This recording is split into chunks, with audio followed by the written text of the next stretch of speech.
My name is Amit Varidikilor, and today we are going to start polity for the UPSC Civil Service Examination. आज हम Indian constitution at work, also called as the 11th class NCERT, इसका chapter 1 करेंगे। लेकिन इसको begin करने से पहले कुछ इंपॉर्टेंट इंस्ट्रक्शंस हैं, आप उनको प्लीज थोड़ा सा ध्यान से जरूर सुन लीजिएगा। This is our prelims syllabus. Prelims के सिलेबस में टोटल 7 ओवर आर्किंग सब्जेक्ट्स दिए गए हैं। It does not give you the syllabus in the detail, लेकिन बस सिर्फ और सिर्फ इंडिकेटिव सब्जेक्ट्स मेंशन करता है। This subject, which is the Indian polity and governance, this is one of the main important subjects. At least हर साल कम से कम 15 क्वेश्चंस जो होते हैं +-3 यूपीएससी प्रीलिम्स में related to the polity and the governance पूछे जाते हैं। दिस इंक्लूड्स कॉन्स्टिट्यूशन, यानी कि पूरे के पूरे जो भारत का जो संविधान है उसको पढ़ना, political system, Panchayati Raj which itself is a part of the constitution but यहाँ पर सेपरेटली मेंशन्ड है, and then the public policies and the rights issues and etcetera. Public policies और राइट इश्यूज जनरली जो गवर्नमेंट स्कीम से related questions पूछे जा रहे हैं उनको इंडिकेट कर रहा है। नाउ इसको करने के लिए, ये करना इसलिए जरूरी है कि when it comes to our prelims, जिसके अंदर अप्रोक्सीमेटली 100 क्वेश्चंस आते हैं, उस 100 क्वेश्चंस में से 15% की जो वेटेज है, 15% मतलब कि 15 क्वेश्चंस जो होते हैं वो हर साल पॉलिटी के होते हैं। Now this number is not fixed, ये नंबर फिक्स नहीं होता है। कभी 20 क्वेश्चंस भी पूछे गए हैं, कभी 10 क्वेश्चंस भी पूछे गए हैं, but the idea is that कि पॉलिटी से क्वेश्चन आएंगे and in generally there is a 15% of the weightage, depending on the year to year. It can be 12 also, it can be 14, 16, 22, it has been 10 also. So वो हमारे लिए irrelevant है because that is non predictable. However अगर हमें polity को पढ़ना है तो एक बात सिंपल सी स्ट्रेट फॉरवर्ड बताता हूं कि सिर्फ 2 books, when it comes to the UPSC civil service examination prelims, सिर्फ 2 बुक्स पढ़नी है। One is the Indian Constitution at Work, which is the 11th class NCERT, and second is M. Lakshmikant, Indian Polity by the M. Lakshmikant. In any given scenario, सिर्फ ये 2 book करने से, कुछ mock practice करने से और उसके बाद करंट अफेयर्स के साथ इसको इंटीग्रेट करने के बाद आपके प्रीलिम्स में पॉलिटी को इसके अलावा कुछ भी और करने की जरूरत नहीं होती है। सो I'll repeat it. You should use only Indian Polity by M. Lakshmikant. Now, I'll be categorical in the fact that don't go for D.D. Basu or don't go for Subhash Kashyap or don't go for the Coaching Institute books. First of all, somehow or the other, Indian Polity by M. Lakshmikant has established itself as a standard source. And क्योंकि ये लंबी चली आ रही है, पिछले 6 से 7 addition इसके बन चुके हैं, तो इसके अंदर से जितनी भी एरर्स थी that has been taken out. तो एक इंपॉर्टेंट स्टैंडर्ड सोर्स है। Polity being a very very static subject, क्योंकि इसमें हमें कॉन्स्टिट्यूशन को पढ़ना होता है, उसके अंदर बहुत ज्यादा चेंजेस नहीं हो सकते। इवन दी करंट अफेयर्स से जो पॉलिटी पूछी जाती है वो भी बेसिकली स्टैटिक के सोर्सेज से आंसरेबल होती है। So make this one, and it has been quite proven book. बहुत सारे टॉपर्स इसको रेकमेंड करते हैं। So just don't go for any other, चाहे डीडी बसु हो गया या फिर सुभाष कश्यप हो गया। There can be other constitutional law books, there can be coaching institutes books, coaching institutes के हैंड आउट भी होते हैं। इसके अलावा बेसिकली आपको किसी दूसरी बुक की जरूरत नहीं पड़ेगी। एग्जाम ओरिएंटेड है, पूरा का पूरा कॉन्स्टिट्यूशन अच्छी तरह से कवर करती है, कुछ एक्स्ट्रा कॉन्स्टिट्यूशन के पार्ट्स भी कवर करती है। However, then there is a second book which is called as the NCERT 11th Indian constitution at work. ठीक है, ये जो इंडियन कॉन्स्टिट्यूशन एट वर्क है, this is an 11th class NCERT. इसके अंदर सिर्फ और सिर्फ 10 इंट्रोडक्टरी चैप्टर दिए हुए हैं। This is nothing special in this, this is nothing in detail in this. सिर्फ 10 इंट्रोडक्टरी चैप्टर्स दिए गए हैं रिलेटेड टू द कॉन्स्टिट्यूशन। जिन बच्चों को कॉन्स्टिट्यूशन नहीं आता या फिर पहली बार काफी सालों के बाद पढ़ रहे हैं, जिनके पास 12th क्लास में साइंस था या फिर उन्होंने इंजीनियरिंग की है या फिर कॉन्स्टिट्यूशन से बेसिकली पिछले 5-6 सालों से किसी भी प्रकार का कोई रिलेशन नहीं रहा है, उनके लिए जरूरी है कि वो एक बार इस बुक को जरूर पढ़ ले। 2 रीजन है। एक तो सबसे पहले ये बुक यूपीएससी फॉलो करती है और यूपीएससी से क्वेश्चंस पूछती है। दूसरा, अगर स्टार्ट बेसिक से करोगे तो जो आपका जो बेसिक स्ट्रक्चर होगा, ये जो नींव होगी आपकी, वो थोड़ी सी ज्यादा बेहतर होगी and you would actually have slightly more easy time when you will be reading the M Laxmikant. However, मैं फिर से दोबारा से एक बार रिपीट करके बताता हूं, when it comes to UPSC prelims, पिछले 10 सालों में इन दोनों बुक्स के अलावा किसी और बुक्स की जरूरत नहीं पड़ी है। इसके beyond you can go for 2 things. आप इन बुक्स की समरी फॉलो कर सकते हैं, but that is just for the revision, you can't study it from there. या फिर बेसिकली आप कोई क्लास नोट्स फॉलो कर सकते हैं, right? Now summary are basically just the notes printed, whereas class notes are just something which are hand written। तो इन दोनों में कोई फर्क नहीं होता, आप इसको कुछ अलग मत समझ लीजिएगा। There is no special summary that exist जो कि बेसिकली ज्यादा हेल्प कर सकती है। समरी का मतलब सिर्फ और सिर्फ प्रिंटेड क्लास नोट्स होता है, क्लास नोट्स का मतलब सिर्फ और सिर्फ हैंड रिटन क्लास नोट्स होता है। सो बियॉन्ड दीज 3 थिंग्स, आपको सिर्फ और सिर्फ मॉक्स, मतलब कि कभी कभी पॉलिटी के क्वेश्चंस, पीवाईक्यूज और एमसीक्यूज को प्रैक्टिस करना होता है, और उसके बाद जो है करंट अफेयर्स के साथ इसको सप्लीमेंट करना होता है। This is the end of the UPSC prelims polity. इसके अलावा ना कोई और बुक की जरूरत है, ना ही और किसी बुक की जरूरत पड़ेगी। नाउ ये बात समझाने के लिए मैं दो बातें जरूर बताऊंगा, तो दोनों बातों के ऊपर ध्यान देना। सबसे पहले why Indian constitution at work. हम लक्ष्मीकांत से शुरू नहीं कर रहे हैं, हम इंडियन कॉन्स्टिट्यूशन एट वर्क से शुरू करेंगे। इसके अंदर 10 चैप्टर है, वो 5 दिन के अंदर अंदर कंप्लीट हो जाएंगे। एक बार ये समझ लेना जरूरी है, और उसके बाद from the 6th day we will actually start with the Laxmikant. वो लक्ष्मीकांत अप्रॉक्सीमेटली 2 से 2.5 महीने में खत्म हो जाएगी, right. So this is the 7th edition. अगर कोई लेटेस्ट एडिशन है तो वो ले लीजिएगा, इट वुड नॉट मैटर, कोई फर्क नहीं पड़ेगा, but right now this is available, and then this is the Indian constitution at work, almost establish. अब देखो, सबसे पहले मैं प्रूव करके दिखाता हूं कि क्यों ये इंडियन कॉन्स्टिट्यूशन एट वर्क वाली बुक इंपॉर्टेंट है, वाई इसको छोटा सा सिंपल समझ के छोड़ नहीं देना है। ये 2025 के प्रीलिम्स के क्वेश्चंस है, okay, these were the polity questions of the 2025 prelims. Now specifically हमने सेट बी यूज किया हुआ है, तो ये जो क्वेश्चन नंबर है 51, तो ये क्वेश्चन नंबर 51 सेट बी में था। तो क्वेश्चन नंबर 51 जो था वो 3 टियर पंचायती राज, वोटर की एलिजिबिलिटी, स्टेट फाइनेंस कमीशन, उससे उसमें कुछ 3 स्टेटमेंट्स थी, उससे रिलेटेड स्टेटमेंट्स थी। Now in NCERT this is dealt in the chapter number 8 of the local government, page number 183 to 186। Obviously क्योंकि वो एक एनसीईआरटी है, एक 11th क्लास के बच्चे के लिए है, उसमें कंप्लीटली नहीं है, लेकिन वो थोड़ा सा स्ट्रक्चर जो है और जो स्टेट फाइनेंस कमीशन है वो पूरा का पूरा मेंशन है। ये प्रेसिडेंशियल की पार्डनिंग पावर, ये एनसीईआरटी में मेंशन नहीं है। जो rule making over minor minerals, this is not a part of the constitution, rather this is the part of the governance. तो ये बेसिकली एनसीईआरटी में मेंशन नहीं है। एनसीईआरटी में सिर्फ और सिर्फ 10 चैप्टर हैं जो कि कॉन्स्टिट्यूशन से रिलेटेड है, उसमें गवर्नेंस से रिलेटेड या फिर जो भी कॉन्स्टिट्यूशन के बाहर जो चीजें होती है उससे रिलेटेड कुछ भी नहीं होता है। तो हिस्टोरिकल और geographical facts about the north eastern states, ये भी बेसिकली उसके अंदर कवर नहीं किया गया है, क्योंकि वो एनसीईआरटी के कॉन्स्टिट्यूशनल रिमिट के बियॉन्ड है। बट उसके बावजूद स्पीकर वाला जो क्वेश्चन है, एंटी डिफेक्शन वाला जो क्वेश्चन है, वो एंटी डिफेक्शन वाला लिया हुआ है कि 10th शेड्यूल के अंदर वर्ल्ड पॉलिटिकल पार्टी अपीयर करता है या नहीं करता है। प्रेसिडेंट और काउंसिल ऑफ मिनिस्टर ऑप्शन जो है वहां पे इम्प्लिसिटली इसके अंदर मेंशन है। इसके अलावा ये जो क्वेश्चंस हैं, यहाँ पर चैप्टर नंबर 7 फेडरलिज्म से, चैप्टर नंबर 4 और 7 गवर्नमेंट के डिस्क्रिशन और रिजर्वेशन ऑफ बिल से रिलेटेड है। चैप्टर नंबर 2 और 3 फंडामेंटल राइट, डीपीएसपी और फंडामेंटल ड्यूटीज वाला जो चैप्टर है। सो मैंने यहाँ पे बनाया है कि जो जितने भी पॉलिटी के क्वेश्चंस थे, almost 80% of those have certain source, even though partial explanations हैं, क्योंकि छोटी किताब है ना, partial explanations है, but वो questions जो हैं वो इस पॉलिटी की बुक से रेलिवेंट होते हैं। I can also find the source of these questions in the Laxmikant, वो भी मिल जाएंगे। it's just a simple search and find thing। ये सिर्फ और सिर्फ 2025 के प्रीलिम्स के लिए नहीं है, ये मैंने 2023 के प्रीलिम्स के लिए भी किया था। 2023 के प्रीलिम्स में भी जो ये क्वेश्चंस पूछे गए हैं, उनके स्पेसिफिकली चैप्टर्स एनसीईआरटी के आपके यहाँ पर मेंशन है। सिमिलरली 2020 के भी प्रीलिम्स पे कुछ जो क्वेश्चंस पूछे गए थे वो हमारे पास स्पेसिफिकली यहाँ पर मेंशन है।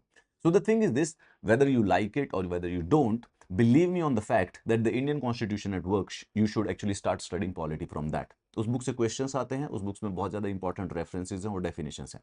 इसके अलावा जो सेकंड बात होगी, वो जो सेकंड होगी, that will be the Indian polity by M Laxmikant, which needs to be done in the detail. अगर मैं बहुत टेंजिबली बताऊं तो सिर्फ इतना सा करना है कि इन दोनों किताबों को एटलीस्ट 4 से 5 बार रीड कर लेना है, इनके नोट्स बना लेने हैं। अगर इनके नोट्स नहीं बनाओ तो जो भी क्लास कर रहे हो उनके नोट्स, और इनको पढ़ते वक्त उस चैप्टर के अंदर ऐड करना। Don't make separate notes. ऐसा मत करना कि लक्ष्मीकांत पढ़ रहे हो, इसके खुद के अलग से नोट्स बना रहे हो, कोई क्लास कर रहे हो, उस क्लास के अलग से नोट्स बने हुए हैं, फिर कोई समरी और इकट्ठी कर ली है एक पीडीएफ की। That would actually be of no help. There shall be only one source जिसके ऊपर लास्ट में वापस जाया जा सके। सो अगर हमने क्लास नोट्स बनाए हैं, तो जब हम लक्ष्मीकांत को पढ़ेंगे तो उसमें से जब कुछ नोट्स बनाने की कोशिश करेंगे, we will put in those class notes, we would not make a separate notebook for that. Understand that. अब एक छोटी सी और इससे थोड़ी सी ज्यादा इंपॉर्टेंट बात, what exactly is the importance of the single source. एक बार जरा इस बात को थोड़ा सा ध्यान से सुनना, हो सकता है इस बार आपको थोड़ी सी अच्छी तरह समझ में आए। एक जो यूपीएससी का बच्चा होता है, उसको अप्रोक्सीमेटली जो फर्स्ट अटेम्प्ट में आईएएस बनता है, उसको 400 दिन की प्रिपरेशन करने का मौका मिलता है, ठीक है। ईज ऑफ कैलकुलेशन के लिए हम 400 डेज काउंट करके चलते हैं। एक बार जरा ध्यान से सुनिएगा, 400 डेज के करीब। 400 डेज में अगर कोई बच्चा हर रोज 10 घंटे भी पढ़े, एवरी सिंगल डे 10 आवर्स, तो हमें पूरे के पूरे 400 दिनों के अंदर 4000 घंटे मिलेंगे। Am I right? But true बात है कि लगातार 400 दिनों तक हर रोज 10 घंटे पढ़ना ऑलमोस्ट फिजिकली इंपॉसिबल होता है। सो मैं एक एस्टिमेट के लिए मान लेता हूं कि पहले अटेम्प्ट में आईएएस या आईपीएस बनने के लिए आपको अपने जिंदगी के 3500 घंटे पढ़ना पड़ता है। I hope this is I am right, ठीक है। 500 घंटों को हम हटा देते हैं, बीच में कुछ कुछ दिन बिजी हो सकते हैं, पूरे दिन 10 घंटे नहीं भी पढ़ाई होगी। 10 घंटे पढ़ाई जनरली मेंस के पास और प्रीलिम्स के पास होती है, जनरली हम उससे कम ही पढ़ पाते हैं। Alright, so we can figure it out कि 3500 आवर्स जो है वो बेसिकली पूरा का पूरा पढ़ने में समय लगता है। नाउ इन 3500 आवर्स के अंदर हमें 4 जीएस के पेपर, 2 ऑप्शनल के पेपर, एस्से, प्रीलिम्स की तैयारी, प्रीलिम्स के मॉक्स, मेंस की आंसर राइटिंग, सारे के सारे करंट अफेयर्स पढ़ने पड़ते हैं और इसके साथ साथ रिवीजन भी करने पड़ते हैं। एक छोटा एस्टिमेट में लगाऊं तो जो यूपीएससी की प्रिपरेशन करता है उसको हर रोज सुबह सुबह 1 घंटे न्यूज़पेपर पढ़ना पड़ता है, और 1 घंटे न्यूज़पेपर के अलावा भी 1 और घंटा लगता है उसको करंट अफेयर्स को पढ़ने में, रिवाइज करने में, या फिर हो सकता है मंथली मैगजीन्स को पढ़ने में। So if I give a rough estimate, कम से कम नहीं तो 800 घंटे का समय लगेगा आपको पूरे के पूरे साल में करंट अफेयर्स के ऊपर डिनोट करने के लिए, राइट। ये इससे ज्यादा ही है, इसको एक हम रफ एस्टिमेट कर रहे हैं अब इसी समय कुछ समझाने के लिए। देन अगर हम बात करें जनरल स्टडीज की, जो कोचिंग होती है, जो आप कोचिंग लेते हैं, जो पहला बच्चा फर्स्ट अटेम्प्टर है, तो कुछ नहीं तो मिनिमम वो कोचिंग 3-3 घंटे की चलती है, और कुछ नहीं तो वो अप्रोक्सीमेटली 6 से 8 महीने के बीच में चलती है। तो मैं एक एस्टिमेट के बेसिस पे मान रहा हूं कि लेट्स से कि 250 दिन की जो कोचिंग है वो कम से कम नहीं तो आपके 750 आवर्स कंज्यूम करेगी, राइट। 250 दिन की जनरल स्टडीज की कोचिंग, उसमें 3 घंटे की हर रोज की क्लासेस, तो एटलीस्ट 250 घंटे आप कोचिंग करेंगे। The same thing applies to the optional also. Optional की भी कोचिंग करनी पड़ती है ना। ऑप्शनल की कोचिंग कभी कभी 150 दिन तक भी चलती है, 120 दिन भी चलती है, पर एक छोटे एस्टिमेट के लिए मैं मानता हूं कि हर रोज 3 घंटे की कोचिंग की आपने 100 दिन तक कम से कम, यानी कि 300 घंटे की कम से कम कोचिंग, राइट। और ये प्रीलिम से पहले एटलीस्ट नहीं तो 25 मॉक्स लगा लोगे, तो 25 मॉक्स लगाने के बाद उनको एनालाइज करने के बाद आपको कम से कम 100 घंटे प्रीलिम्स के मॉक्स पे लगाने पड़ते हैं। आंसर राइटिंग भी आपको कम से कम प्रीलिम्स से पहले पहले 100 घंटे की करनी ही पड़ेगी। सो आपके 1000 घंटे सिर्फ और सिर्फ करंट अफेयर्स और मॉक्स लगाने में चले गए। आपके 1000 घंटे का जो समय है सिर्फ और सिर्फ कोचिंग करने में चला गया, राइट। दैट मीन्स बाकी उसके बाद जो सेल्फ स्टडी, जो प्रोडक्टिव समय आपके पास जो बचा, वो सिर्फ और सिर्फ 1500 घंटे का बचा है, और 1500 आवर्स का। इस 1500 आवर्स में remember this, you have to do 20 subjects. आपको कम से कम नहीं तो 20 सब्जेक्ट्स पढ़ने हैं। आपको सारी की सारी बुक्स इन्हीं 1500 घंटे में पढ़नी है। आपको सारा का सारा जो रिवीजन है वो भी इन्हीं 1500 घंटे के अंदर पढ़ना पड़ता होगा। अगर मैं आपको बताऊं कि हम पूरे के पूरी प्रिपरेशन में कितने सब्जेक्ट्स पढ़ते हैं, देर आर अप्रॉक्सीमेटली 20, कम से कम नहीं तो 20। देखो, ये जनरल स्टडीज पेपर 1 है। जनरल स्टडीज पेपर 1 के अंदर आर्ट एंड कल्चर होता है, मॉडर्न इंडिया होता है। वर्ल्ड हिस्ट्री से इंपॉर्टेंट नहीं है, but let's, there is a chapter, there is a syllabus में वर्ल्ड हिस्ट्री दिया हुआ है। Then there is a topic of the India after independence, and then there is a topic of the society, and then there is a subject of the geography. ये हमारा सिर्फ और सिर्फ paper 1 के अंदर है, टोटल 6 सब्जेक्ट के करीब। देन हम अगर GS2 के बारे में बात करें, देर is a very huge subject of polity. Polity मतलब जिसमें कम से कम नहीं तो 120 से 150 नंबर के जो क्वेश्चन है वो पॉलिटी से पूछे जाते हैं, जिसमें से आप एटलीस्ट नहीं तो 100 नंबर्स, 100 मार्क्स सिर्फ इंडियन कॉन्स्टिट्यूशन वर्क और एम लक्ष्मीकांत से कवर कर सकते हो, राइट। सो 100 मार्क्स तो एम लक्ष्मीकांत और इंडियन कॉन्स्टिट्यूशन वर्क से आ जाएंगे। देन उसके बाद इसमें एक गवर्नेंस का चैप्टर होता है पूरा का पूरा, and then there are international relations. Then there is a GS3। GS3 के अंदर अगर हम बात करें, so there is economics, there is environment, there is science and tech, and एक बार हम उन दोनों सब्जेक्ट अलग अलग से हैं, इंटरनल सिक्योरिटी और disaster management. We will actually just combine it, internal security और डिजास्टर मैनेजमेंट को इसको इकट्ठे कंबाइन करके चलते हैं। And then there is obviously GS paper 4 which is ethics,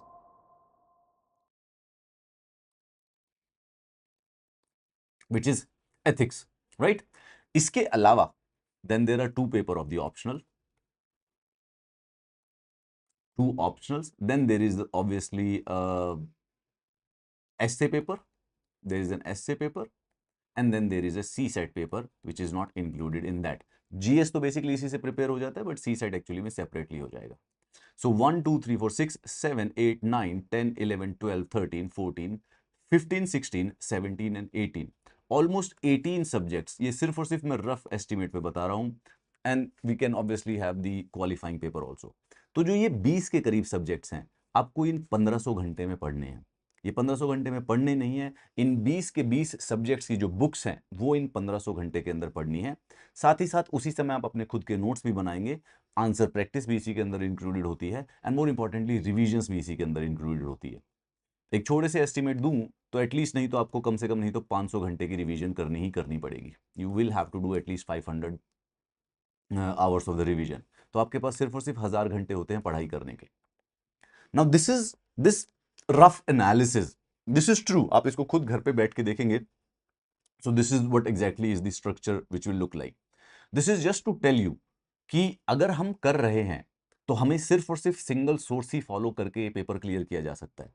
any because the time is not available, hence coming back to the same idea कि यार books as far as the polity is concern सिर्फ और सिर्फ ये दो होनी चाहिए, इसके अलावा आप कुछ किसी के भी ऊपर जाएंगे उसका कोई फायदा नहीं है।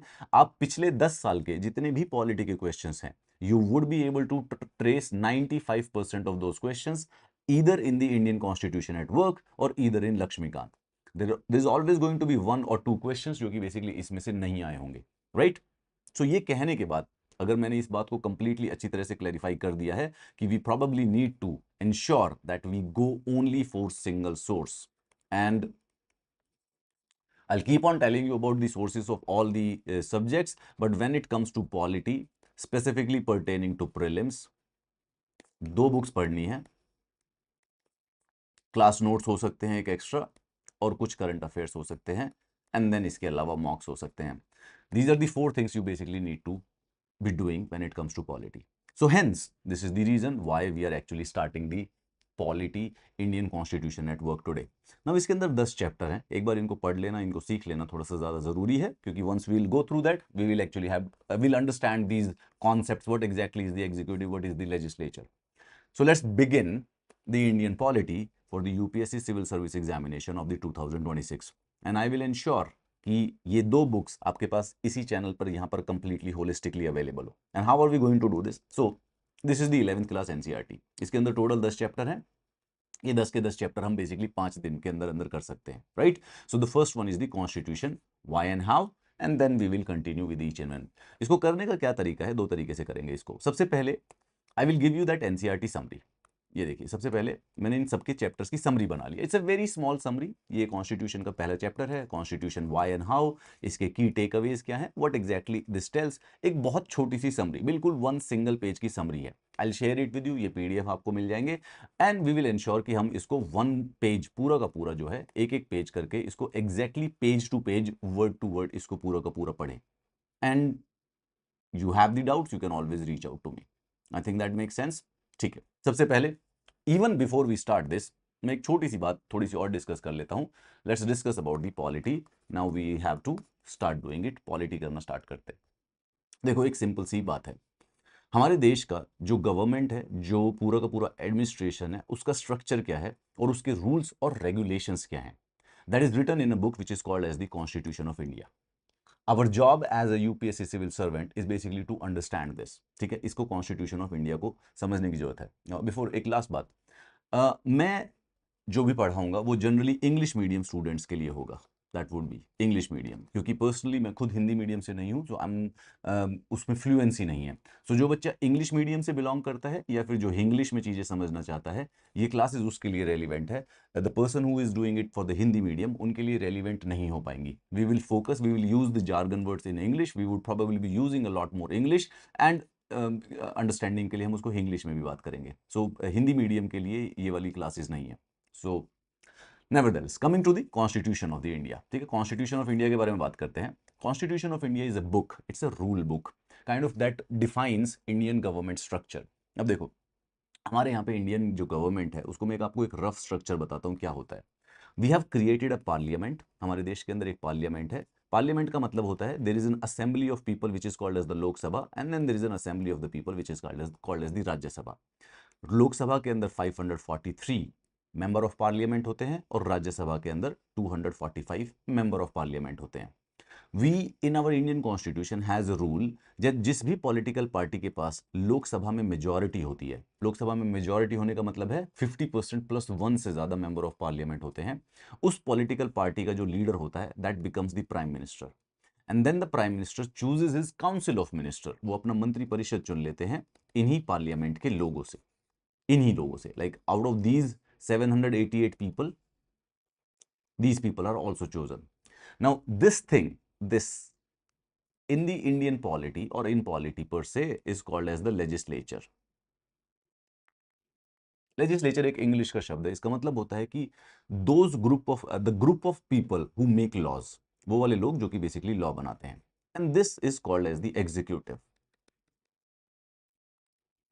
एग्जीक्यूटिव, एग्जीक्यूटिव का जो सरल मतलब है वो है बेसिकली एक प्रकार से गवर्नमेंट। तो when we read in the newspaper that government of India, well basically they are referring to this prime minister plus council of the ministers. It also have an extended meaning, but हम अभी के लिए इसको government मान के चलेंगे। Government, and then in our country there is a separate independent which is called as the judiciary, उसको आप सुप्रीम कोर्ट के नाम से जानते हैं. सो there are three things, legislature, executive and the judiciary. ये हमने अपने देश के एडमिनिस्ट्रेशन, अपने देश की सोसाइटी को, अपने देश को चलाने के लिए बनाए गए हैं. एग्जीक्यूटिव के लोगों को, लेजिस्लेचर के लोगों को इसलिए चुना जाता है ताकि देश के लिए लॉ बनाया जा सके. फिर इन्हीं लेजिस्लेचर के लोगों में से दीज टू ओवरलैप, ये एक दूसरे के ओवरलैप करते हैं, कुछ लोगों को चुना जाता है जो कि देश की सरकार या देश की गवर्नमेंट चला सके. और एक इनसे इंडिपेंडेंट और सेपरेट एक सुप्रीम कोर्ट यानी कि जुडिशरी होती है, जो कि जरूरत पड़ने पर एग्जीक्यूटिव और लेजिस्लेचर के द्वारा किए गए काम को रिव्यू कर सकता है. अब इस स्ट्रक्चर से रिलेटेड रूल्स, रेगुलेशंस, कौन कैसे फंक्शन करेगा, how to choose these people, what are the qualifications, how do we remove them, what is the relation between them, what are the powers and the responsibilities of these people, all of that is basically written inside the constitution of the India. तो constitution of India एक प्रकार से philosophically and metaphorically is the most supreme thing in the Indian country. Now we have also created a similar system. This is the system जिसको हम central system कहते हैं और union system या फिर country का system कहते हैं. So this is the union और central और national. ठीक है. Simultaneously we have also created a system exactly similar to it at the second level, यानी कि second state के administration के level पे. तो हर एक state के level पर एक state legislative assembly भी होती है जिसको विधानसभा कहा जाता है, बिल्कुल similar to the parliament जो कि नेशनल लेवल पर है, यहां पर है विधानसभा. सिमिलरली जो विधानसभा में जिस पॉलिटिकल पार्टी की मेजोरिटी होती है, दैट इज बेसिकली ब्रॉट, वो बनते हैं chief minister and then they choose their council of the ministers. And then similarly यहां पर भी एक इंडिपेंडेंट हाई कोर्ट होती है.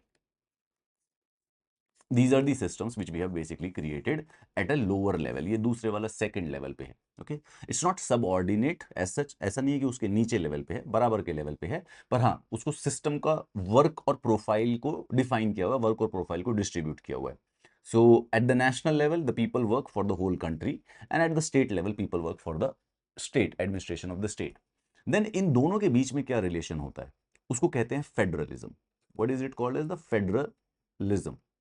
मतलब कि किसकी पावर कितनी है, ये पार्लियामेंट की पावर और जो ये विधानसभा है, इसके बीच में पावर का जो डिस्ट्रीब्यूशन है उसको हमने कॉन्स्टिट्यूशन के थ्रू, वहां पर कॉन्स्टिट्यूशन में लिखा हुआ है कि किसके पास कौन सी पावर होगी, and that distribution of power between two levels of the government is basically called as the federalism. Now, the idea of understanding or learning the constitution is basically to learn this. Now, this is just an outside structure. इसके बाद इसके internal बहुत सारी सी चीजें होती हैं. Okay, there are panchayats also, there are fundamental rights also, there are municipalities also. इनके नीचे level पर भी है. That is what our purpose is. So, जब हम constitution का ये पहला chapter पढ़ना start करेंगे, the idea is basically to understand everything what we actually just saw. Right? So let's go for it. This is the first chapter. This is the introduction. लेकिन introduction chapter पढ़ने से पहले मैं एक बार इसकी summary दिखाता हूँ so that you get the idea कि हमें करना क्या है. All right? Let's actually do this.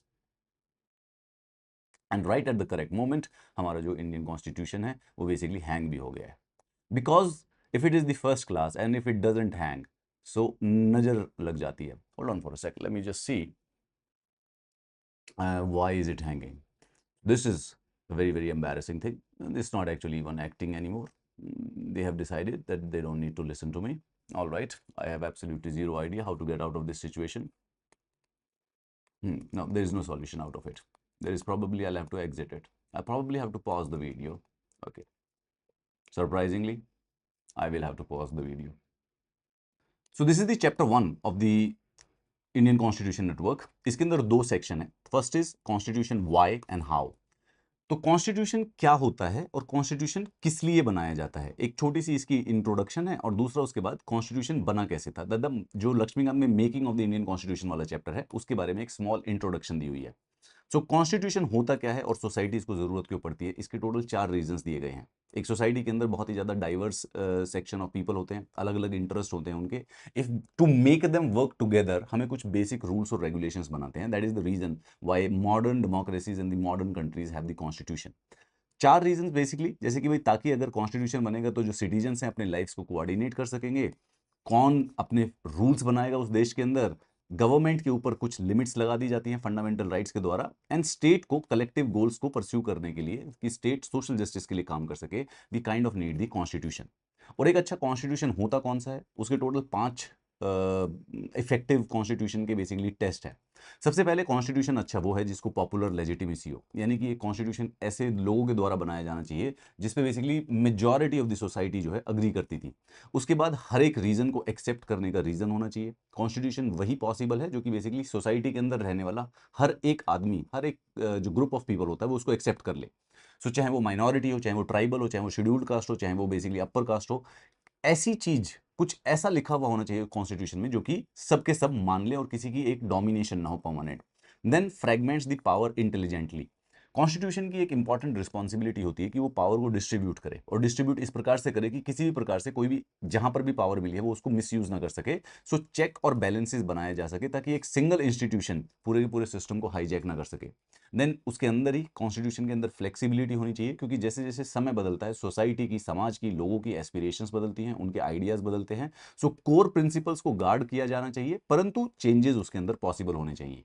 And एक कॉन्स्टिट्यूशन, अच्छा कॉन्स्टिट्यूशन तब बनता है जब वो पब्लिक एस्पिरेशंस को चैनल कर सके। इसके बाद एक छोटा सा डिस्कशन इस बारे में है कि इंडिया का कॉन्स्टिट्यूशन ड्राफ्ट कैसे किया गया था। मैं वैसे छोटी सी समरी बताता हूँ।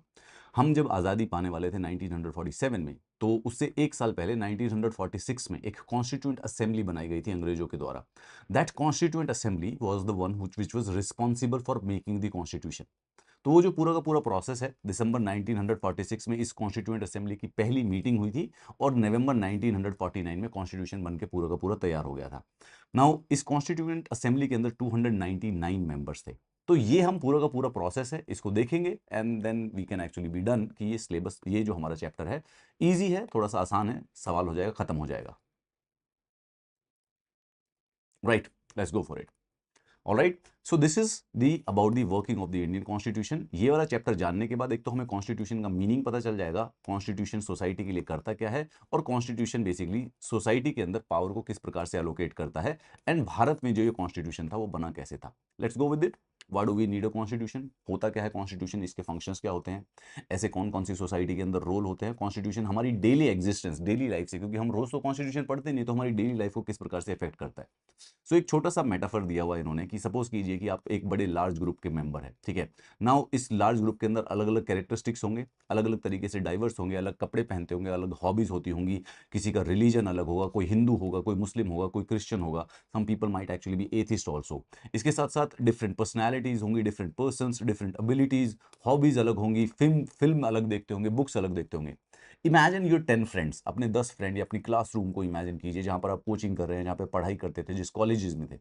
Everybody was different, everybody was wearing a different kind of shirt, a different kind of social structure, सबके सब अलग जगह से आते थे, लोगों का धर्म अलग था, कुछ लोग रिच भी होते हैं, कुछ पुअर भी होते हैं, there are some old people, some young people. Now suppose करो अगर ऐसा ग्रुप किसी बेसिस, किसी एस्पेक्ट ऑफ लाइफ के ऊपर डिस्प्यूट करने लग जाए कि भाई प्रॉपर्टी जो है किसको ओन करनी चाहिए, क्या बच्चों को स्कूल भेजना कंपलसरी होना चाहिए, क्या ये डिसीजन जो है पेरेंट्स के हाथ में दिया जाना चाहिए, should the group be allowed to discriminate against one of its member और सम ऑफ इट्स मेंबर। हर एक क्वेश्चन जो है वो बेसिकली एक अलग अलग आंसर निकालेगा सबसे, right. Everybody would actually have a different answer for this. Now to ensure कि ये ग्रुप साथ काम कर सके despite the differences, this group can coordinate with each other.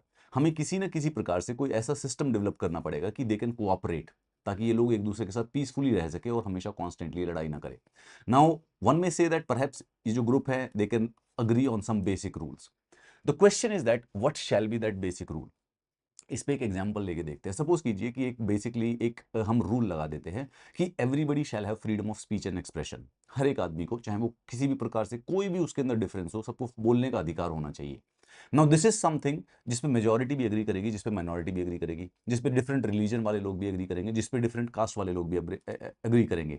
अगर ऐसा बेसिक रूल एब्सेंस हो जाएगा तो हर एक इंडिविजुअल किसी ना किसी प्रकार से इनसिक्योर होगा, बिकॉज किसी को ये आइडिया नहीं होगा कि दूसरे ग्रुप का मेंबर जो बेसिकली क्या कर सकता है, क्या नहीं कर सकता है। So any kind of group, this doesn't apply to the country, ये सिर्फ कॉन्स्टिट्यूशन के बारे में बात नहीं हो रही है। This happens in a coaching institute, this happens at the governmental department, this happens in a company also. everybody runs with some basic principles, even a family basically runs with a basic principle, right। कुछ ना basic principles के ऊपर तो कुछ ना कुछ rules तो follow करने ही पड़ते हैं, but these rules must not only be known, they must also be enforceable। This is where the constitution comes into the fact. हम बेसिक रूल्स को डिसाइड कर ले विच इज फाइन, बट हमें कुछ इस प्रकार का सिस्टम भी बनाना पड़ता है कि वो बेसिक रूल्स अगर कोई वायलेट करता है तो उनको एनफोर्स किया जा सके। सो अगर वो एनफोर्स नहीं हो सकते हैं तो कोई उन रूल्स को फॉलो नहीं करेगा and it would not be able to hold the group together. So rules are legally enforceable, एक अश्योरेंस देता है सबको कि चाहे कुछ भी हो जाए, अगर कुछ एक दो लोग इसको फॉलो ना भी करें, everybody else will follow it, और अगर कोई फॉलो नहीं करता है so they will be punished. So hence when we make the constitution, our first idea is that कि हम कुछ बेसिक रूल्स डिफाइन कर दे मिनिमल कोऑर्डिनेशन के लिए सोसाइटी के मेंबर्स के बीच में। तो ये हमारे कॉन्स्टिट्यूशन की पहली डेफिनेशन है। What does it basically define some basic rules. और जैसे मैंने पहले आपको बताया था कि कॉन्स्टिट्यूशन है क्या, constitution is set of rules and regulations, कुछ प्रिंसिपल्स हमने लिखे हुए हैं जिसके तरीके से बेसिकली देश चलना होता है। सेकेंड, उसके बारे में बात करें, specification of the decision making power. अगर एक ग्रुप फिजिकली लार्ज नंबर का हो जाता है, राइट, एक ग्रुप में लेट्स से 10 लोग हैं, फिर किसी में 100 हैं, किसी में 1000 हैं, 10,000 हैं, 1 लाख का, 1 करोड़ का, या फिर हमारे बड़ा देश जैसे कि 140 करोड़ के ग्रुप का, 40 करोड़ के लोगों का कोई ग्रुप हो, who gets the decision making power. अब हमारी फैमिली में अगर हम 6 या 7 लोग होते हैं तो सारे के सारे लोग इमीडिएटली डिसीजन नहीं ले सकते हैं, कहीं ना कहीं पे किसी न किसी को एक को डिसीजन लेना पड़ता है। अगर कभी बच्चों से रिलेटेड हो तो कोई पेरेंट्स ले लेते हैं, अगर कोई और बाहर काम करने से रिलेटेड हो तो फादर ले लेते हैं। The same applies to the constitution also. Constitution is the body of the fundamental principles जिसके बेसिस पर कोई भी स्टेट कॉन्स्टिट्यूट होती है या गवर्न की जाती है। बट ये फंडामेंटल रूल्स होते क्या है, क्या इनको फंडामेंटल बनाता है, एंड वेरी इंपॉर्टेंटली कि ये जो लॉज बनते हैं, जो ये रूल्स बनेंगे, ये बेसिकली बनाएगा कौन। कोई आदमी चाहता है एक्स रूल बन जाए, कोई आदमी चाहेगा वाई रूल बन जाए, everybody can want different thing. So we need to reach a basic statement that we may think the rules you want everyone live by the best, but other things that their rules are the best। तो ये वाला dispute हटेगा कैसे। बहुत छोटी सी एक simple बात है। लेट्स से कि if we have to put some curtains in the room, तो अगर कोई ब्लू कह रहा है और कोई पिंक कह रहा है, the pink one thinks that person is the right, the blue one thinks that person is the right. How do you resolve this dispute कि so even before we decide कि कौन से रूल गवर्न करेंगे, we have to decide कि कौन उन rules को बनाएगा, हु गेट्स टू डिसाइड कि कौन सा रूल अप्लाई होना चाहिए या नहीं होना चाहिए। एंड कॉन्स्टिट्यूशन स्पेसिफिकली बनाया जाता है इसी क्वेश्चन को आंसर करने के लिए। So constitution distributes the power in the society, ताकि वो जो पावर है वो बेसिकली अलग अलग ग्रुप्स को एलोकेट किया जा सके और फिर उनको एक एजेंडा दिया जा सके कि you are allowed to do this and you are allowed to do that. It decides who gets to decide what the laws will be। in principle this question who gets to decide can be answered in many ways। ठीक है, कई तरीके से है। जो monarchical constitution होता है वहां पे एक मोनार्क, एक किंग यानी एक राजा को बेसिकली सारे के सारे डिसीजंस करने के लिए दे दिए जाते हैं, मोनार्क डिसाइड करता है।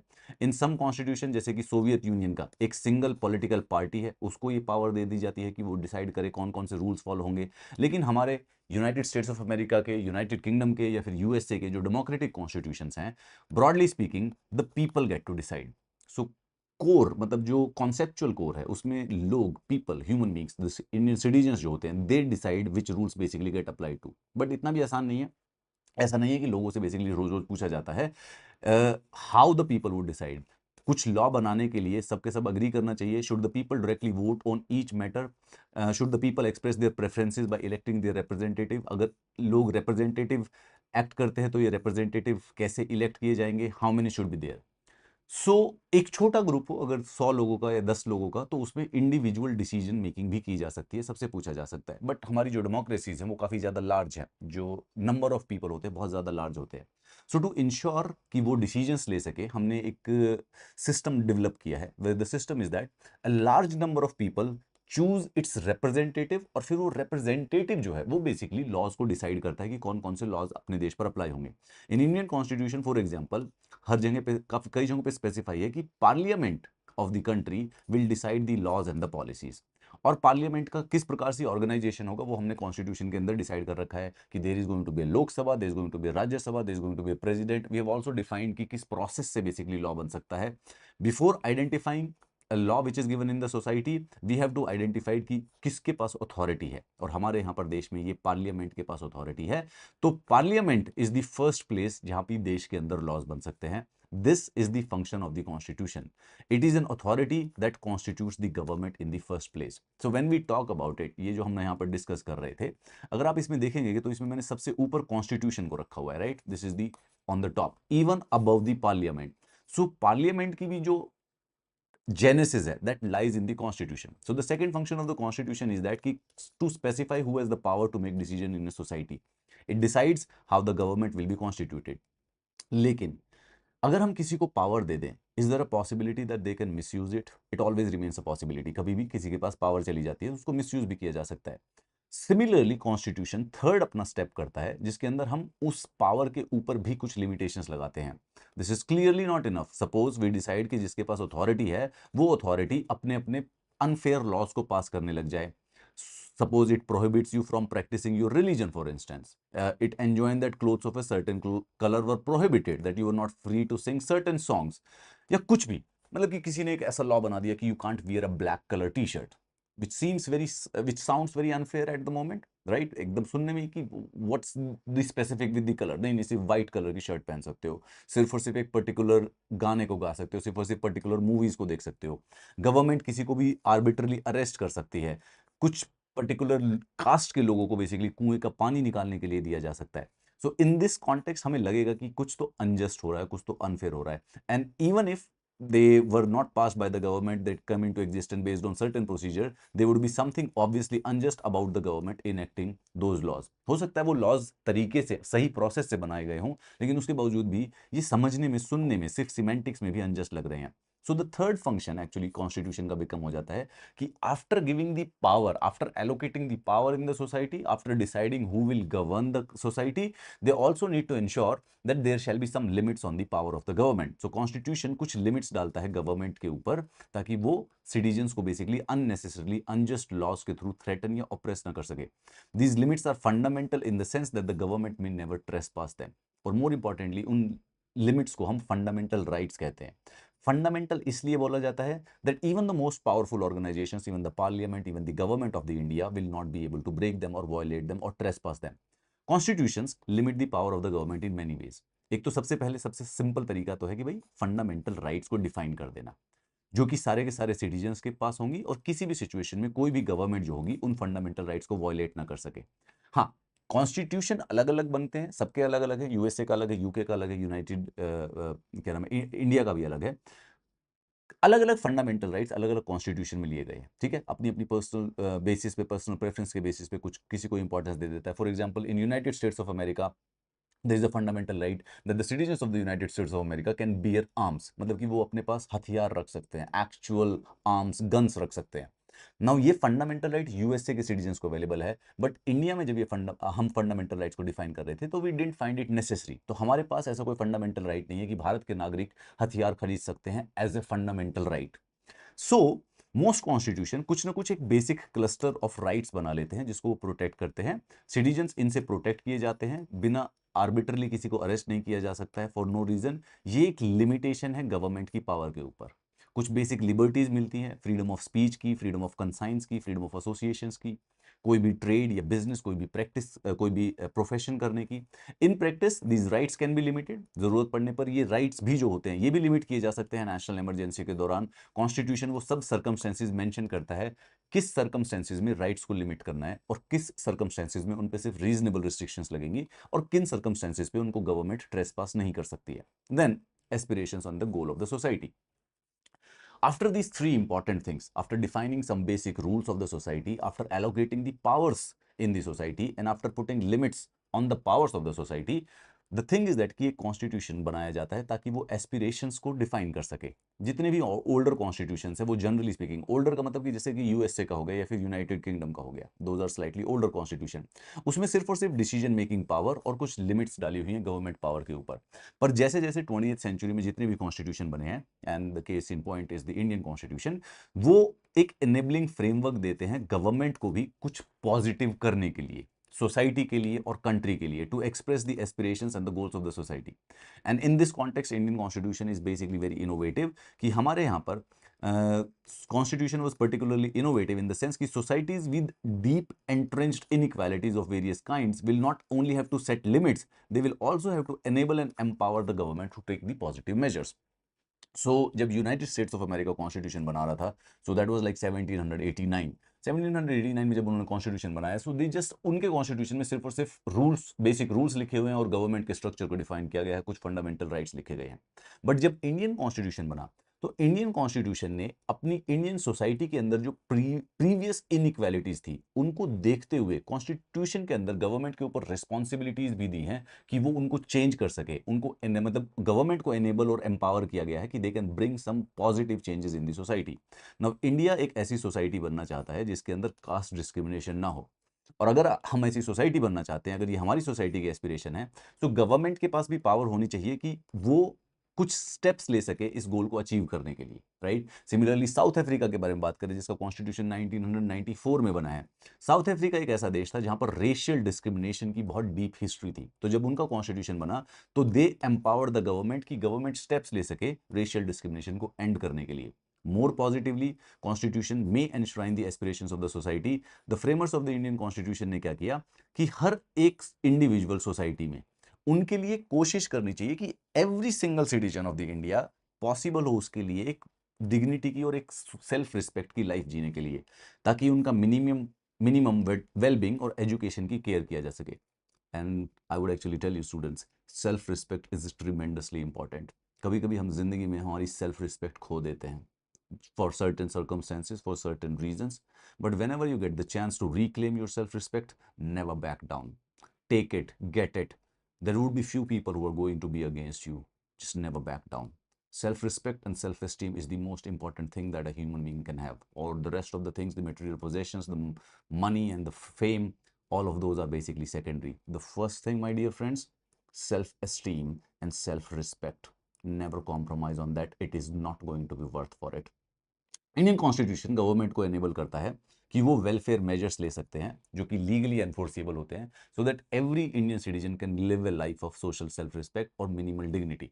तो हम कॉन्स्टिट्यूशन को जब पढ़ेंगे तो हमें पता चलेगा, ये बेसिकली नेक्स्ट वाले चैप्टर में जब DPSP directive principles of the state policy, this is the chapter in the constitution, the part 4 इसको कॉन्स्टिट्यूशन का कहते हैं। इस पार्ट 4 के अंदर वो सारी की सारी चीजें मेंशन्ड है जो कि गवर्नमेंट को करनी चाहिए, राइट। गवर्नमेंट उसको करने के लिए स्टेप्स लेती है, गवर्नमेंट उसको करने के लिए लॉज और पॉलिसीज बनाती है, सो दैट जो नॉर्मल सिटीजन, ऑर्डिनरी सिटीजन जो होते हैं जिनके पास डिसीजन मेकिंग या पावर नहीं होती है, एक्चुअल एग्जीक्यूटिव पावर नहीं होती है, वो भी एक सेल्फ रिस्पेक्ट की और डिग्निटी की लाइफ जी सके। So fourth function of the constitution is basically कि गवर्नमेंट को पावर दे दी जाए कि सोसाइटी की एस्पिरेशंस को फिलफिल किया जा सके and they can actually create a just society. Now just society is a utopian idea. ऐसा नहीं है कि एक दिन में बन जाती है, ऐसा नहीं है कि कोई एक पर्टिकुलर एंड गोल है, टेंजिबल गोल है जहां पर जाकर पहुंच जाए। It's a constant process, you keep on doing it, you keep on improving it and you keep on making a better society, right. And then the fundamental identity of the people. Now this is the last one, this is the fifth function of a constitution कि most importantly constitution express करता है fundamental identity of a people. Just for a moment, tell me who you are, tell me what kind of a person you are, and define anything. What kind of a color do you like? What's your color? Okay. What's your favorite movie? Okay. Are you a good person? Are you a religious person? Are you a secular person? Are you a liberal person? Are you a rightist? Are you a leftist? Are you a democratic person? So the thing is that कि हम individuals की भी identity होती है, हम अपने आप को किसी न किसी तरीके से डिफाइन करते हैं, और अगर हम खुद ना डिफाइन कर पाए दूसरे लोग भी हमें डिफाइन करते हैं। सिमिलरली सोसाइटीज की भी एक पर्टिकुलर आइडेंटिटी होती है और देशों की भी पर्टिकुलर आइडेंटिटी होती है। So as a collective entity people can identify or define themselves through a basic constitution. जब हम सब एक बेसिक सेट ऑफ नॉर्म पे अग्री कर लेते हैं कि जिनके बेसिस पर गवर्न किया जाए और कौन गवर्न करेगा, वो हम लोगों की एक कलेक्टिव आइडेंटिटी बन जाता है। Now there are different sets of collective identity, जैसे कि हमारा धर्म एक हमारी आइडेंटिटी होता है, हमारी एक भाषा हमारी आइडेंटिटी होती है, हमारी फैमिली हमारी आइडेंटिटी होती है, हमारा देश हमारी आइडेंटिटी होता है। सो कॉन्स्टिट्यूशन बनने से पहले भी, कॉन्स्टिट्यूशन बनने के बाद भी we have a different set of identity also, but एक बेसिक नॉर्म्स और प्रिंसिपल्स के बाद हम अपनी एक पॉलिटिकल आइडेंटिटी को भी डिफाइन कर लेते हैं। तो जो कॉन्स्टिट्यूशनल नॉर्म्स होते हैं वो एक ओवर आर्किंग फ्रेमवर्क होते हैं जिसमें इंडिविजुअल अपने खुद के पर्सनल एस्पिरेशंस, पर्सनल गोल्स और पर्सनल फ्रीडम्स को परस्यू कर सकता है, right. You want to be a free person, you want to be a successful person, you want to do things in your life, and that can actually be done under the one overarching framework of a basic rules of the constitution. Constitution वो authoritative constraint डालता है किसी लोगों के ऊपर कि लोग भी क्या कर सकते हैं क्या नहीं कर सकते हैं। वो फंडामेंटल वैल्यूज डिफाइन करता है जिसको ट्रेसपास नहीं किया जाना चाहिए। So the constitution once also gives you a moral identity. And then it becomes the case that many basic political and moral values are now shared across the different constitutional traditions. कुछ चीज़ें इतनी basic होती है ना कि जैसे हर एक human being को एक दूसरे को इक्वल ट्रीट करना चाहिए, तो almost every single constitution has that thing has become a value. So everybody shall have a freedom of speech and expression in one way or the other, one with some reasonable restrictions if possible. ये जो idea है, ये कोई unique idea नहीं है. This is like the so fundamental and the so basic that almost every society and every country and every constitution tries to follow that. Now one look at the constitution around the world. बड़े सारे से अलग अलग constitution पढ़ेंगे तो बहुत differences होते हैं. अलग अलग टाइप की गवर्नमेंट होती है, पर उनके अंदर कुछ सिमिलैरिटीज भी हैं. जितने भी कॉन्स्टिट्यूशंस आजकल बनते हैं जनरली वो किसी न किसी प्रकार के डेमोक्रेटिक फॉर्मेट पे बनते हैं. मतलब कि कोशिश की जाती है कि जो लोगों के पास, जिसमें गवर्नमेंट के पास जो पावर आए, वो किसी तरीके से लोगों की तरफ से आए.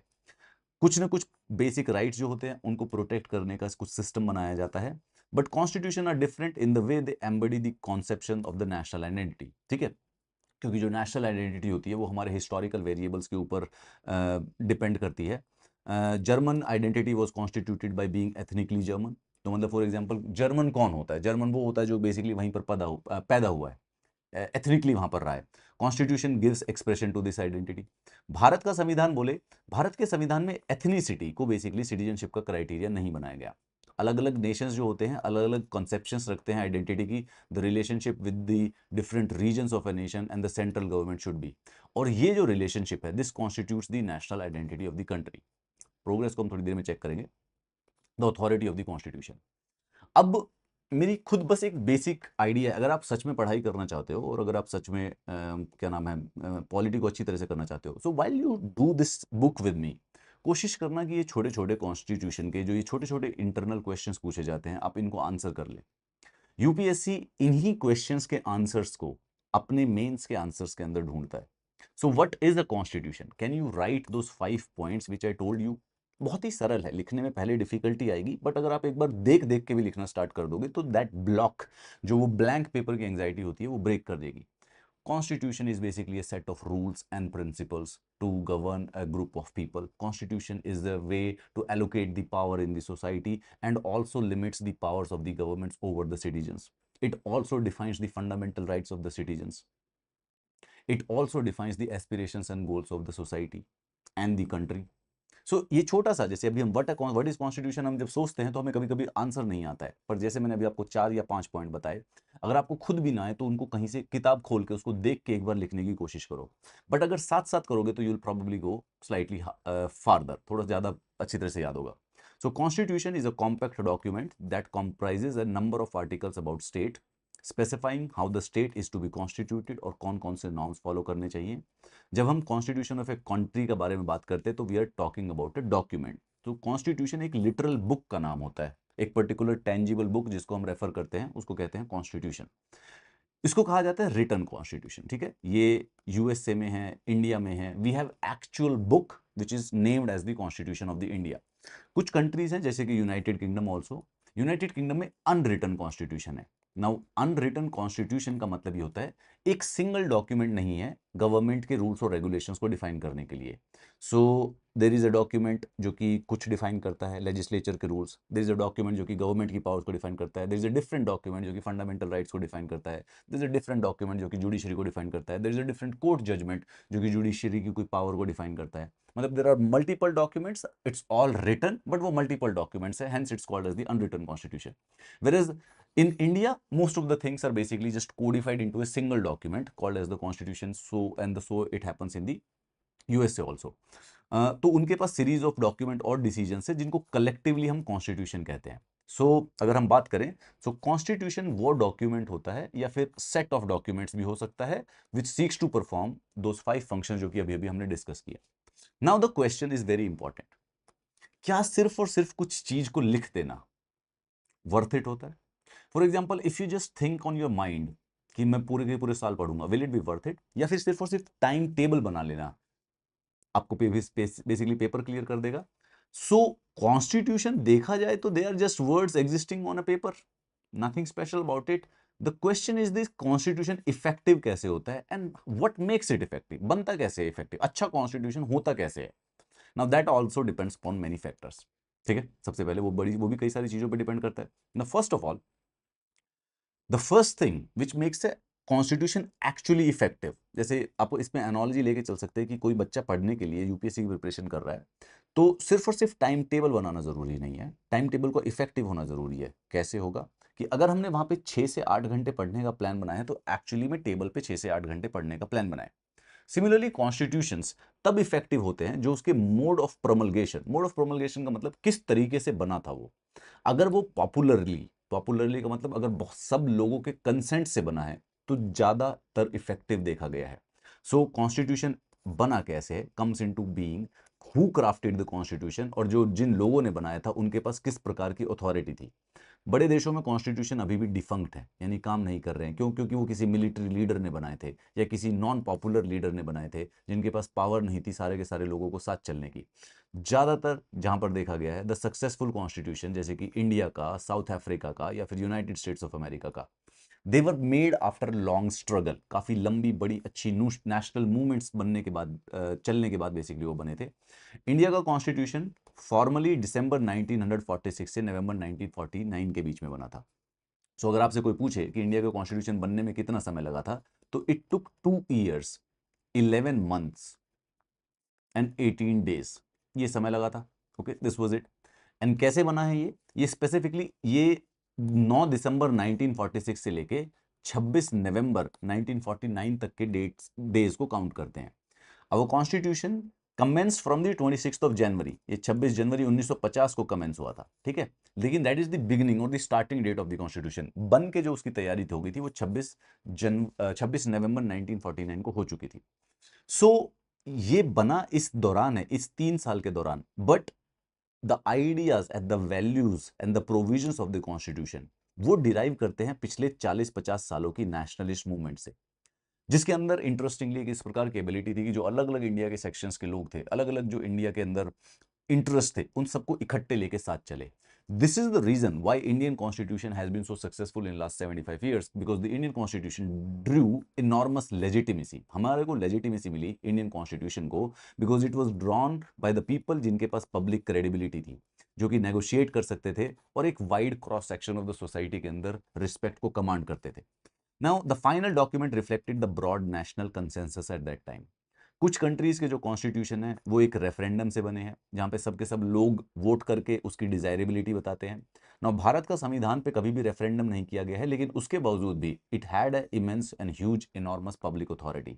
जिन लोगों ने बनाया था उन सबके पास एक प्रकार से भारत की जनता का कंसेंसस था, ठीक है। It had the consensus and the backing of the leaders who were popular.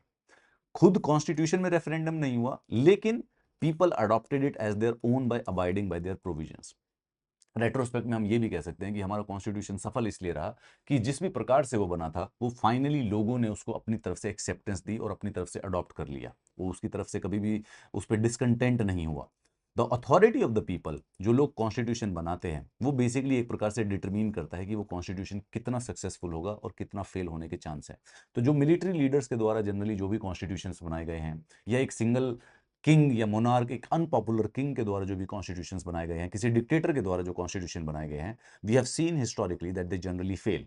Whereas the people who have the power to bring consensus in a society or to negotiate with a large section of the people, वो जब constitution बने हैं, it has generally been more successful. The substantive portion of the constitution, successful constitution का एक साथ एक main important reason ये होता है कि सोसाइटी के अंदर हर एक आदमी के पास या हर एक सेक्शन ऑफ पीपल के पास रीजन होना चाहिए उस कॉन्स्टिट्यूशन को अडॉप्ट करने का। There shall be something for everyone inside the constitution. कोई ना कोई तो ऐसी रीजन है। मैं अगर कॉन्स्टिट्यूशन को मानता हूं, कोई ना कोई एक रीजन उसमें ऐसा भी होना चाहिए जो कि आपको भी लगे कि वो कॉन्स्टिट्यूशन मानने के वर्थ है। So for example, permanent majorities जो है अगर माइनॉरिटीज को ऑप्रेस कर पाएंगी, तो माइनॉरिटीज कभी भी उस कॉन्स्टिट्यूशन को एक्सेप्ट नहीं करेंगी। या फिर कोई ऐसा कॉन्स्टिट्यूशन जो कि सिस्टमेटिकली किसी एक पर्टिकुलर कास्ट को या किसी पर्टिकुलर ग्रुप को क्या नाम है किसी दूसरे के एक्सपेंस पे प्रिविलेज कर देगा, तो जो भी ऑपरेस होगा वो उसको कभी भी नहीं मान पाएगा। सो जब भी कोई ग्रुप को ये फील होगा कि उनकी आइडेंटिटी को स्टिफल किया जा रहा है, they will not have the reason to abide by the constitution. So no constitution, ऐसा नहीं है कि कॉन्स्टिट्यूशन परफेक्ट होते हैं। There not a mathematical equation कि जो भी कॉन्स्टिट्यूशन बन जाएगा एकदम परफेक्ट जस्टिस दे देगा। But at least the framework of a constitution shall be such कि लोगों को लगे कि एटलीस्ट नहीं तो वो बेसिक जस्टिस परस्यू जरूर करेगा। Now ask yourself this question, what would be the content of some basic rules in a society जिसमें सबके सब इस बात को मान ले? Now let's do the thought experiment the NCERT is basically asking us to do. Imagine yourself into a classroom, आप 8th class में हो और टोटल 40 बच्चे उस क्लासरूम में थे। ऐसा कौन सा रूल है जो कि बेसिकली सबके सब मान लेंगे? So if I'll have to wager, everybody should be allowed to play in a sports period. Everybody would agree to it, right? अगर टेस्ट हो तो सबके सबको टेस्ट अलाउ होना चाहिए, everybody shall be allowed to take the test.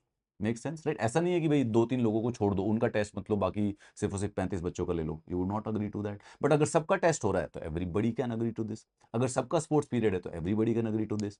अगर कोई बच्चा होमवर्क नहीं करके आए तो उसको कोई माइल्ड पनिशमेंट भी दी जा सकती है ना? So there can be some basic rules and this is what this is the way the constitution is designed also, to sit and to figure out कौन कौन सा बेसिक प्रिंसिपल है जिस पे सबके सब अग्री कर जाएंगे। That is the idea of the Indian constitution. This is what almost in literal sense of the word the constituent assembly did in 1946 to 1949। So जितना भी ज्यादा कॉन्स्टिट्यूशन लोगों की फ्रीडम और इक्वालिटी को प्रिजर्व करके रखता है उतना ही ज्यादा वो बेसिकली सक्सीड होता है।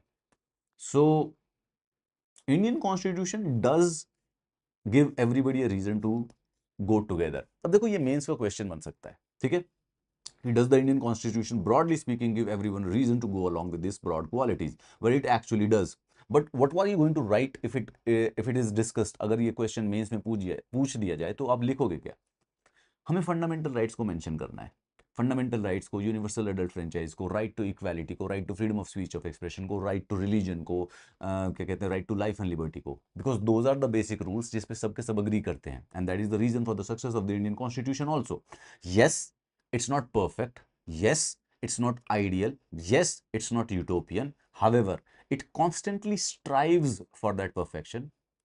This is like कि हो सकता है कभी कभी बच्चे पढ़ाई करने में मेहनत करें, लेकिन जो बच्चा आप देखते हैं जिसको जो कॉन्स्टेंटली पढ़ाई करता रहता है और मेहनत करता रहता है, everybody, every teacher respects that, the parents respect that, even the child respects himself और हरसेल्फ। हम लोग तब डिसअपॉइंट होते हैं जब हम जो गोल को परस्यू करना चाहते हैं उसके प्रिंसिपल्स के अगेंस्ट हिपोक्रिटिकली बिहेव करते हैं। So we want to study, we want to clear UPSC, but we are not willing to put hours on the table. That is hypocrisy. But if we put hours on the table, if we put hard work on the table actually, then we'll never be disappointed in the life. चलिए, balanced institutional design. Now constitutions are often subverted, not by the people but by a small groups who wish to enhance their own power. Historically देखा गया है कि कभी कभी constitutions को break down हुआ है। कभी भी ऐसा नहीं है कि लोग उठ के बेसिकली कॉन्स्टिट्यूशन को फाड़ के फेंक देते हैं। Generally small group of person does this. तो सक्सेसफुल कॉन्स्टिट्यूशन के लिए ये जरूरी है कि वो पावर को ऐसे डिवाइड कर दे सोसाइटी में, ऐसे फ्रेगमेंट कर सके कि कोई सिचुएशन एग्जिस्ट ना हो पाए कि कोई एक ग्रुप ऑफ पर्सन डिसएडवांटेज ले ले। So we have to fragment the power so intelligently कि कोई सिंगल ग्रुप कॉन्स्टिट्यूशन को दबा ना पाए। One way of such intelligent is that कि कोई सिंगल इंस्टीट्यूशन के पास मोनोपोली ऑफ पावर नहीं होनी चाहिए। And this is the reason, this is exactly what we were talking about. There is a legislature, there is an executive and there is a judiciary. We very pragmatically divided the powers of into 3 sections, and ये सिर्फ और सिर्फ ये divisions नहीं है, इसके अलावा separate independent constitutional bodies भी होती हैं जिसके अंदर पावर को डिवाइड किया गया है। ये जो एग्जीक्यूटिव है इसके अंदर एक ब्यूरोक्रेसी यानी कि जो इंडियन एडमिनिस्ट्रेटिव सर्विस और जो आईपीएस के जो लोग होते हैं वो भी इंक्लूडेड है। तो पावर को डिवाइड किया गया है स्पेसिफिकली इसलिए ताकि कोई एक इंडिविजुअल या एक group of individuals super powerful ना हो जाए और सबको बेसिकली ऑपरेस ना करना स्टार्ट कर दे। सो इंडियन कॉन्स्टिट्यूशन फ्रेगमेंट करता है एग्जीक्यूटिव, लेजिस्लेचर और जुडिशरी में। इसके अलावा इंडिपेंडेंट बॉडीज भी हैं जैसे कि election commission, UPSC, controller and auditor general of India. ये इंश्योर करता है कि कोई एक इंस्टीट्यूशन पावरफुल ना बनेगा, और अगर कोई एक इंस्टीट्यूशन करने की कोशिश करता है तो दूसरा इंस्टीट्यूशन जो है वो उसको चेक कर सकता है। So if the legislature tries to violate the fundamental right, judiciary can stop it. If the executive does something wrong, it can be accountable to the legislature. Another important aspect of this intelligent institutional design is that कि constitution को एक balance strike करना पड़ता है between the values, norms and the procedures as the authoritative, at the same time flexibility भी होनी चाहिए ताकि चेंज भी किया जा सके. So the idea is, again we will use the analogy of a good UPSC student. There are some basic principles which cannot be changed, उसको कभी भी नहीं बदला जा सकता है, बट हमारी पढ़ाई करते वक्त there shall be some flexibility also, right. Similarly constitution में कुछ बेसिक वैल्यूज और नॉर्म्स जो होते हैं, प्रोसीजर्स जो होते हैं, वो अथॉरिटेटिव होंगे, नॉन चेंजेबल. जनरली उसको चेंज करना आसान होना नहीं चाहिए, मुश्किल से होंगे, बट नीड्स और सर्कमस्टेंसेस हमेशा बदलते भी रहते हैं. There shall be some flexibility कि अगर चेंज करना पड़ता है तो कर सकता है. अगर बहुत रिजिड कॉन्स्टिट्यूशन बना दिया तो वो टूट जाएगा. अगर बहुत ज़्यादा फ्लेक्सिबल कॉन्स्टिट्यूशन बना दिया तो उसको कोई भी मिसयूज कर देगा. It will never give a security और the predictability. So there is a very fine balance between these two things. Successful constitution जो है वो ये बैलेंस कर लेते हैं. तो this is just an historical observation. कौन सा कॉन्स्टिट्यूशन अच्छा चला, कौन सा लंबा चला, हमने देखा कि ऐसा कॉन्स्टिट्यूशन अच्छे चलते हैं जो कि बैलेंस रख के चलते हैं, और जो ज़्यादा ही रिजिड कॉन्स्टिट्यूशन हो जाता है वो समहाउ और द अदर ब्रेक हो जाता है. जो ज़्यादा ही फ्लेक्सिबल कॉन्स्टिट्यूशन हो जाता है उसकी कोई रिस्पेक्ट नहीं करता. ठीक है. तो इंडियन कॉन्स्टिट्यूशन का जो फ्लेक्सिबिलिटी और रिजिडिटी है, when we talk about the rigidity of a constitution, it means कि उसको चेंज करना कितना मुश्किल है. And when we talk about the flexibility of the constitution, इसका मतलब है उसको चेंज करना कितना आसान होता है. तो कॉन्स्टिट्यूशन हमारा इंडिया चेंजेबल है, we can change it, we can amend it, the parliament can amend the Indian constitution, but there is a process to do it. वो प्रोसेस हमने बैलेंस बना रखा है. देर आर सम थिंग्स जो कि कुछ इंपॉर्टेंट चीजें हैं, उनको चेंज करना रिजिड है, मुश्किल है. And there are some things जिनको बहुत ही आसानी से फ्लेक्सिबली भी चेंज किया जा सकता है, depending on the needs and the circumstances. So Indian constitution को एक लिविंग डॉक्यूमेंट कहते हैं. It's not that the document is alive, it just that कि it adapts itself to the changing circumstances and changing needs of the society by striking a balance कि change भी हो जाता है, पर कुछ ऐसे बेसिक लिमिट्स हैं जो कि चेंज नहीं भी हो सकते हैं.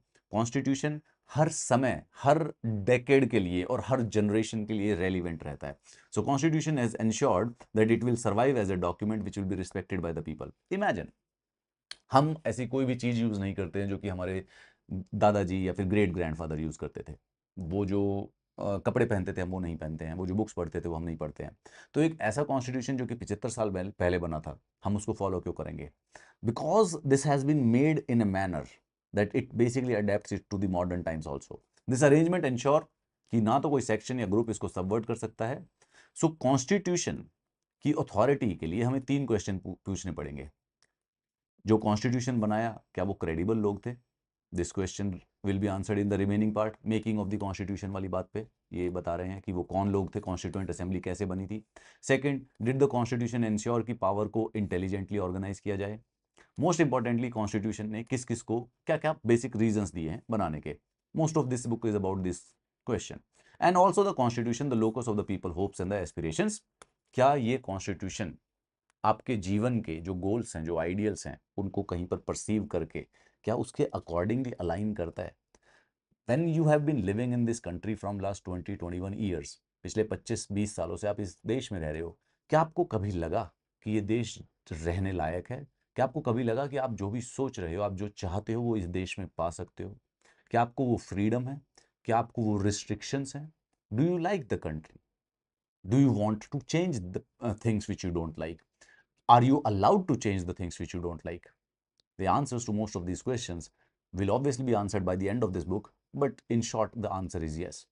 Indian Constitution has been a tremendously, massively successful document. ये एक ऐसा डॉक्यूमेंट है जो कि 140 करोड़ लोगों की लाइफ को डिफाइन करता है. अगर हम देखें एक प्रकार से 1/6 of the humanity is officially governed by this document. So invariably it's a massively hugely influential book in the human history. अभी तो हम सिर्फ 2025 में हैं, पर आज के 1000 साल के बाद और आज के 2000 साल के बाद, जब 2000 साल के बाद जो ह्यूमंस होंगे, जो सोसाइटीज होंगी, when they will look back and when they look back at the document of the 1949, they would be amazed. अभी जैसे हम पुरानी किताबें पढ़ते हैं, जैसे कि वेदों को पढ़ते हैं, तो वेद 3500 साल पुराने हैं. गीता को पढ़ते हैं, या फिर हम बाइबल को, कुरान को, या किसी पुरानी यूक्लिड के एक्सियम्स को पढ़ते हैं, एरिस्टोटल की किताबों को पढ़ते हैं, प्लेटो की किताबों को पढ़ते हैं, आर्यभट्ट को पढ़ते हैं. You do get that respect that these were the books, these were the words or the knowledge or the wisdom which was created approximately 2 to 3 to 4,000 years ago and still relevant in today's time. a similar kind of influence, a similar kind of relevance will be from this constitution, will be from this document. That is why this document actually needs to be studied by almost everyone. Now, जो UPSC के preparation के बच्चे हैं, they are basically slightly lucky in the sense that they need to read this. UPSC वाले सारे के सारे बच्चों को कॉन्स्टिट्यूशन पढ़ना पड़ता है. And as I would like to put it, that the Indian polity is the gateway subject of the UPSC. जो सबसे easy, सबसे perceptive, सबसे approachable जो subject है, that is the Indian polity, which we are going to do here. Now, देखो अभी ये छोटी छोटी चीजें बताएगा. ये 11th क्लास की एनसीईआरटी है, तो आप इमेजिन कर सकते हो this is just for a 16-year-old kid. ये 16 साल के बच्चों के लिए बनाई गई है. अभी इसका जो बुक का जो सेकंड पार्ट है, जो इसी चैप्टर का सेकंड पार्ट है, that is related to the making of Indian constitution. It just tells you a story कि कॉन्स्टिट्यूशन बनना, संविधान बनना जब स्टार्ट हुआ था तो किस प्रकार से बना था. और स्टोरी बहुत ही सिंपल है, मैं अभी छोटी सी बता देता हूँ. जब हम आज़ाद होने वाले थे, like we got our freedom from the Britishers in 1947. लेकिन 1947 से पहले जब ब्रिटिशर्स कोशिश कर रहे थे कि वो जो पावर जो उनके हाथ में है उसको भारतीयों में ट्रांसफर की जाए, तो वो सवाल का जवाब ढूंढ रहे थे that how shell the Britishers transfer power in the hands of the Indian. So they came up with an idea कि एक कॉन्स्टिट्यूएंट असेंबली बना देते हैं. दे फिगर्ड आउट, हम इसको डिटेल में डिस्कस करेंगे. उन्होंने ये डिसाइड किया कि 389 लोगों की एक कॉन्स्टिट्यूएंट असेंबली बना दी जाएगी. And that constituent assembly can make a new constitution, जिसके बेसिस पे देश चल सकता है और वो गवर्नमेंट भी यहाँ पे बना सकते थे. They used a simple mathematical formula कि in the proportion of the population, so for every 1 person, every 1 million person, one representative would be chosen. So at that time in 1946 हमारे देश की जो पॉपुलेशन थी वो 38 करोड़ 90 लाख थी. सो डिपेंडिंग दैट उन्होंने सोचा कि इसीलिए हम 389 लोगों को चुनेंगे. So this was done in 1946. लेकिन हिस्टोरिकल सर्कमस्टेंसेस ऐसे हुए कि with in next 6 to 7 months जो पॉलिटिकल सिचुएशंस थी वो इतनी ज़्यादा सेंसिटिव हो गई कि India was partition into 2 countries.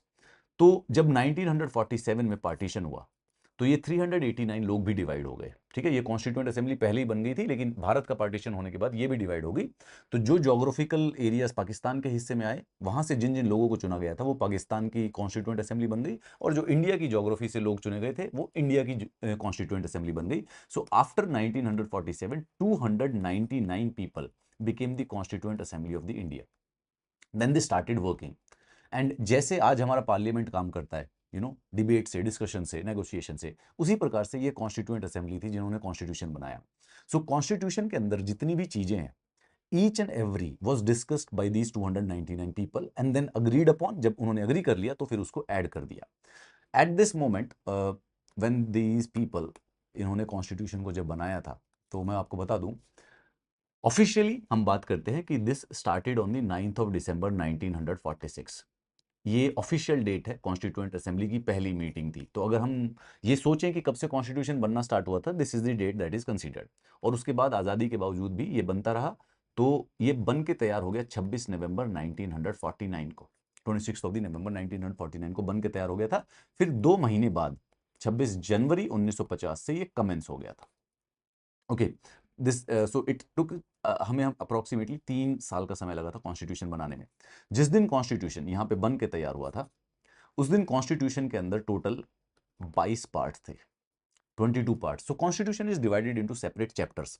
एक चैप्टर है, एक पर्टिकुलर इशू को डिस्कस करता है, फिर दूसरा चैप्टर जैसे सिटीजनशिप को, फिर तीसरे चैप्टर फंडामेंटल राइट को, चौथा चैप्टर डायरेक्टिव प्रिंसिपल्स को, पांचवा चैप्टर फंडामेंटल ड्यूटीज को, छठा चैप्टर यूनियन गवर्नमेंट को, सातवां चैप्टर स्टेट गवर्नमेंट को, एंड सो ऑनवर्ड्स. ऐसे कर करके अलग अलग जो टॉपिक है अलग अलग चैप्टर्स में दिए गए हैं, 22 चैप्टर. हर एक चैप्टर के अंदर, हर एक पार्ट के अंदर देयर आर आर्टिकल्स. ठीक है, डिटेल में लिखे हुए हैं. टोटल उस समय 395 आर्टिकल्स थे.